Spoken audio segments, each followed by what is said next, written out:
cái đã so tha make in Cambodia tay mà đòn mà này cái lại đi bà lấy tua máy hay cái bà chạy tham make in Cambodia cái lại đi bà ok bà phụ đọc này bà ngày nay ban lan khai mà kêu bà một đấy này cái hai tha ởประเภท GTV ហើយឡាននឹងដែរខ្ញុំអត់ច្បាស់តម្លៃទេដូចជាឃើញគេលក់តម្លៃ 20,000 ក្រាស់មាន option ខ្លះតម្លៃដល់ទៅ 30,000 ជាងបាទអញ្ចឹងសម្រាប់តម្លៃឡានត្រឹមតែ 20,000 ជាង 30,000 ជាងហើយផលិតផលក្នុងស្រុកបងប្អូនអរគ្នាបាទនេះគេថាផលិតនៅខ្មែរកាមេរ៉ាមែនមួយខាងនេះដាក់គេដាក់អក្សរថា make in Cambodia តែម្ដងបាទនៅកន្លែងនេះបាទលេខតួខ្មែរហើយគេបានបញ្ជាក់ថា make in Cambodia កន្លែងនេះបាទអញ្ចឹងសម្រាប់ option ឡាននេះខ្ញុំអត់មក review ឡានទេថ្ងៃនេះបាទដោយសារតែឡាននេះគាត់បានបិទស្កុតនៅកន្លែងរបស់ខ្ញុំបាទគាត់បិទជាមួយនឹងប្រភេទ satin បាទតម្លៃត្រឹមតែ$200ជាងទេបងប្អូនអាចមើលគុណភាពស្កុតបានក៏ដូចជាទឹកដៃជាងបានបាទអញ្ចឹងសម្រាប់ចំណាប់អារម្មណ៍របស់ខ្ញុំទៅលើឡាននេះណាបងប្អូនអរគ្នារូបរាងគឺស្អាតបាទស្អាតហើយប្រភេទនេះគឺធំមែនតើហានេះជាប្រភេទ plug-in hybrid បាទរូបរាងស្អាតបាទ logo របស់គេបាទមាន LED មានអីចឹងទៅហើយបិទមួយ satin អញ្ចឹងស្អាតមែនតើឥឡូវមកមើលខាងក្នុងបាទខាងក្នុងឡានតម្លៃ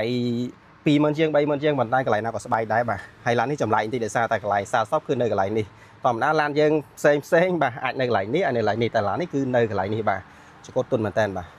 ធូ smooth ហើយអេក្រង់ធំដបូលបើកពីតង់បាទហើយកៅអីស្រួលអង្គុយមែនតើបាទឡានខ្មែរបាទឡានខ្មែរហើយដៃទ្វាររបស់វាគឺអូតូហើយឡាននេះ7កៅអីបងប្អូនអរគ្នាបាទមិនមែន SUV 5កៅអីទេគឺ7កៅអីហើយខាងក្រោយទលាយអាហ្នឹងអានថាម៉េចបងប្អូនអរគ្នាបាទជួយអានខ្ញុំមើលបាទ K A I N បាទគៀនអាហ្នឹងគៀនស្វាយអូខេគូតក្រោយទលាយមែនតើបាទ7កៅអីអានេះយើងបាត់ចូលក្នុងអញ្ចឹងទៅបាទ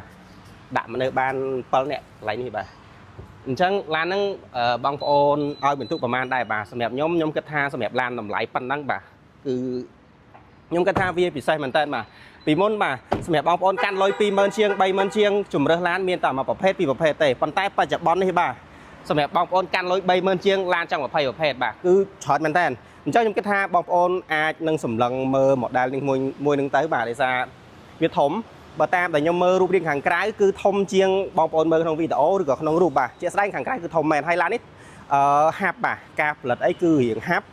ឡានខ្លះបងប្អូនមើលឃើញទលាយធំប៉ុន្តែនៅពេលដែលបងប្អូនបើកសាកទៅបងប្អូនអាចមានអារម្មណ៍ថាឡាននេះប្រហោងស្រាលតែមួយគ្រឿងនេះគឺអត់ទេបងប្អូនអរគ្នាបាទខ្ញុំហ៊ាននិយាយអញ្ចឹងបងប្អូនដែលចង់សាកអាចមកសាកបានតែមិនមែនឡានខ្ញុំទេណា